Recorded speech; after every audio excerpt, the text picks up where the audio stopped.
स्वागत है आपका अपने चैनल एकलव्य स्टडी पॉइंट पे। और मेरा नाम है सचिन और आज की इस वीडियो में मैं आपको बताने वाला हूं कि जो क्लास 12th के स्टूडेंट्स होते हैं और जो क्लास 11th के भी स्टूडेंट्स होते हैं, ये दोनों के लिए ही आप सुन सकते हो कि जो इंग्लिश सब्जेक्ट होता है आपका और जो हिंदी सब्जेक्ट होता है, कि ये जो आर्ट्स के स्टूडेंट होते हैं उनके पास लैंग्वेज के रूप में ये सब्जेक्ट होता है। और स्टूडेंट्स के दिमाग में एक चीज़ रहती है कि हम मतलब किसको पढ़ के हम ज़्यादा नंबर ले सकते हैं। शायद ये ज़्यादातर स्टूडेंट्स ना सोचते हो, पर ये एक ऐसा क्वेश्चन है जो काफ़ी इंपॉर्टेंट है आपको जानना। अगर आपके पास अगर टाइम है तो आप वीडियो को एंड तक देखना, ताकि आपको ये पूरा डाउट आज क्लियर हो जाए कि हिंदी और इंग्लिश में से कौन आपको जल्दी आपको अच्छी परसेंटेज बनवाएगा और आपको टॉपर के साथ साथ अच्छा कॉलेज भी दिलवाएगा। तो अगर आपको कोई डाउट है तो आप हमें इंस्टाग्राम पे फॉलो कर सकते हैं, मेरा यूजर नेम आपके सामने है।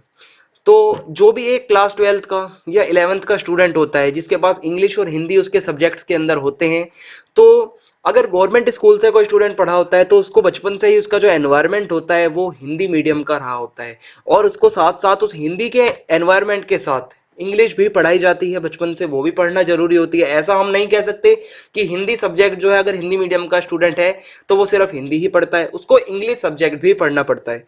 तो उसके दिमाग में कहीं ना कहीं एक ऐसी धारणा बन जाती है कि जो हिंदी है उसको तो मैं कहीं ना कहीं इग्नोर करके मैं इंग्लिश पे ध्यान देता हूँ। या कोई भी एक ऐसा टॉपर से टॉपर स्टूडेंट भी होता है अगर सीबीएसई बोर्ड का, तो उसके भी इंग्लिश में 100 मार्क्स लाना बहुत कठिन काम होता है, बहुत कठिन। ज्यादातर 99 पे आके अटक जाते हैं। तो इंग्लिश एक ऐसा सब्जेक्ट है जिसमें टॉपर स्टूडेंट जो हर सब्जेक्ट में 100 लेके आता है, वो भी आकर रुक जाता है इंग्लिश सब्जेक्ट में। तो इंग्लिश में आपको बहुत ज्यादा हार्डवर्क देना पड़ता है, पूरा पूरा साल बच्चे पढ़ते हैं तब भी उनको अच्छा रिजल्ट नहीं मिल पाता। मेरे खुद इंग्लिश में 82 मार्क्स थे, जबकि हिंदी में जो कम समय में मैंने 95 गेन किए अपने, जिसकी वजह से आज मैं हिंदू कॉलेज में जा पाया। ठीक है, मेरा सेकंड ईयर चल रहा है अभी और मैं भी आप ही की तरह स्टूडेंट था। और इंग्लिश में इतनी मेहनत करने के बावजूद भी जो है 82 मार्क्स पे अटक के, और जो हिंदी मेरा सब्जेक्ट था उसमें मेरे को भी दिमाग में पहले यही एक भ्रम रहता था जब मैं क्लास 12th में आया था कि जो हिंदी है उसकी वैल्यू नहीं होती, ये तो आसान सब्जेक्ट होता है। आपको अभी मैं बताता हूँ कैसा एक स्टूडेंट के दिमाग में चलता है। जो इंग्लिश सब्जेक्ट है, बच्चे उसका ट्यूशन भी लगवाते हैं, सारा सारा साल पढ़ते हैं, लेकिन क्या होता है कि रिजल्ट इतना अच्छा नहीं आ पाता। और बच्चे ये सोचते हैं कि इंग्लिश ही पढ़ लेता हूँ, इंग्लिश को वो एज ए अपना मेन सब्जेक्ट बहुत ज़्यादा इंपॉर्टेंस देके पढ़ने लगते हैं, जबकि हिंदी को वो टोटली इग्नोर मारते हैं।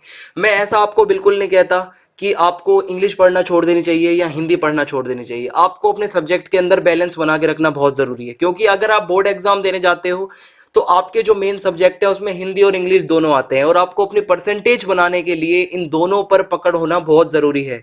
लेकिन आपको एक चीज ये भी बता दूं, अगर आपके इंग्लिश में इतनी मेहनत करने के बाद भी नंबर नहीं आ पाते तो अब आपको हिंदी यहाँ पे क्या फायदा देने वाली है, तो ये भी मैं अभी आपको आगे बताऊंगा।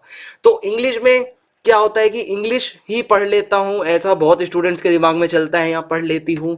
और हिंदी में उनके लिए जो एक धारणा बनती है वो ये होती है कि हिंदी तो इतनी आसान है, इसे इग्नोर कर लेता हूँ, इसको लास्ट में पढ़ लूंगा, इसका सिलेबस तब भी हो जाएगा। लेकिन लास्ट तक जाते जाते ज्यादा देर हो चुकी होती है। आपने थोड़ा सा अगर टाइम और दे दिया होता तो कहीं ना कहीं हिंदी आपको 95 प्लस दिलवा सकती थी, जबकि इंग्लिश ने आपको रोका 80 से 85 के अंदर। ठीक है, तो ये एक बहुत बड़ी गलती करता है स्टूडेंट, जो अपना बैलेंस बिगाड़ देता है सब्जेक्ट को पढ़ने का और इंग्लिश को ज्यादा महत्व देते हुए हिंदी को टोटली इग्नोर करने लगता है।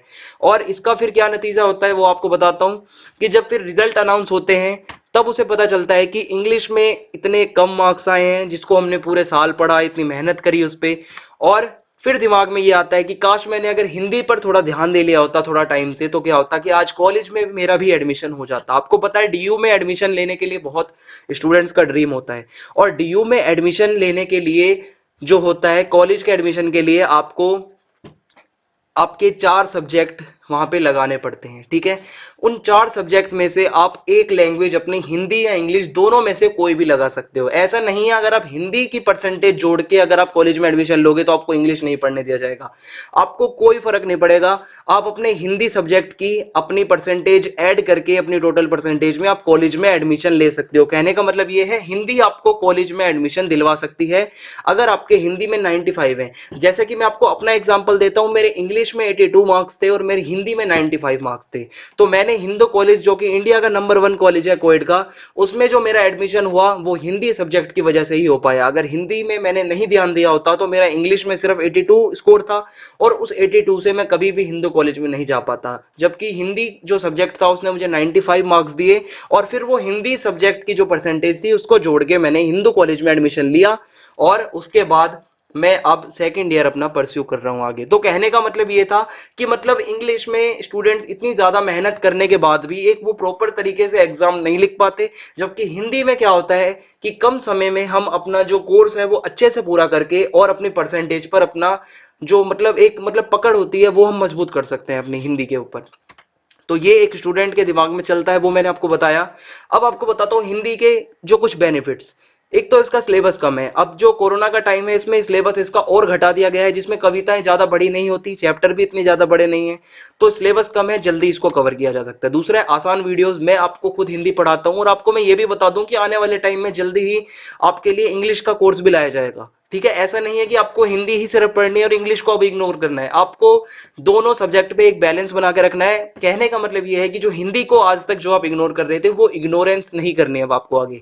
तो आसान वीडियोस होती हैं, आपको मैं डिस्क्रिप्शन में लिंक दूंगा पूरे सिलेबस का। मैंने पूरा सिलेबस कवर करवा रखा है, सारी वीडियोस बना रखी है, काफी आसान है और आपको देखते ही समझ आ जाएगी। और हिंदी का एक और बेनिफिट क्या है, कॉलेज एडमिशन में आसानी। जैसा कि मैंने आपको अपना खुद का एग्जांपल दिया, मेरे हिंदी में 95 थे, तभी आज मुझे हिंदू कॉलेज में एडमिशन मिल पाया। अगर ये हिंदी में मैंने नहीं मेहनत की होती, तो अगर इसको हिंदी को इग्नोर किया होता, तो आज मुझे भी एडमिशन नहीं मिल पाता जो मेरा ड्रीम कॉलेज था। और क्या हुआ, आपकी परसेंटेज को बूस्ट करता है ये। तो भाई देखो, अगर आपको टॉपर बनना है तो आपको अपने 4 या 5 जितने भी सब्जेक्ट हैं, आपको सब में अगर आपको 95% लेनी है तो आपको हर सब्जेक्ट में 90 प्लस स्कोर करना होगा, तभी जाके आपकी ओवरऑल 95% बनेगी। आपको 95% तक लगभग हर सब्जेक्ट में लाने होंगे। अब ये कैसे पॉसिबल होगा, जब आप उसको पढ़ेंगे। अगर आप हिंदी को टोटली शुरू से इग्नोर करते आ रहे हैं तो वो कैसे आपकी 95% बन पाएगी, ना ही आप टॉपर बन पाएंगे। तो अब जो आपका सिलेबस है काफी कम है कोरोना के टाइम का। ये जो कम सिलेबस है इसमें आप हिंदी को जल्दी से जल्दी पढ़ के अपनी पकड़ बनाकर यहाँ पे आप अपनी कॉलेज की सीट भी पक्की कर सकते हो। और उसके साथ जो टॉपर बनने का एक मौका है वो इसके बाद शायद ही आए। हो सकता है अगले साल तक कोरोना की कोई वैक्सीन आ जाए, जिसके बाद दोबारा से स्कूल ढंग से खोल दिए जाए और सिलेबस को दोबारा बढ़ा दिया जाए। तो अभी जो आप ये जो आपका बैच है इसमें सिलेबस आपका कम कर दिया गया है। तो कहने का मतलब ये है कि आप टॉपर बनने का इससे अच्छा फिर मौका दोबारा नहीं मिलने वाला है आपको। डिस्क्रिप्शन में मैं आपको बता देता हूं, जो ये वीडियो चल रही है, आप ये जो डिस्क्रिप्शन का ये जो ऑप्शन होता है आपको पता ही होगा। यहाँ पे जब आप क्लिक करोगे तो आपको सारे सिलेबस के चैप्टर की पोयम की लिंक मिल जाएगी। आप उसको आसानी से जाके देख सकते हो। और जो अगर अदर बोर्ड्स के कोई स्टूडेंट है तो वो लिंक भी आपको, टोटल सिलेबस की लिंक भी आपको यहाँ पे डिस्क्रिप्शन में मिल जाएगी।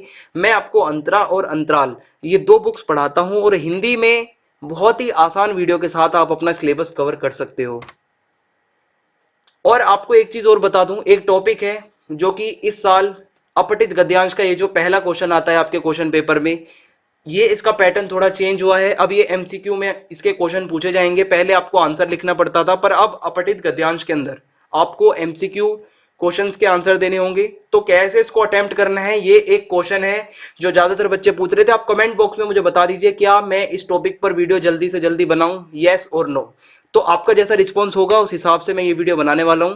तो आप चैनल को सब्सक्राइब करना बिल्कुल भी ना भूलें, बेल आइकन दबा दें ताकि आने वाले हर वीडियोस के अपडेट आपको मिलते रहें। और जय हिंद, जय भारत। बहुत बहुत धन्यवाद आपका वीडियो देखने के लिए।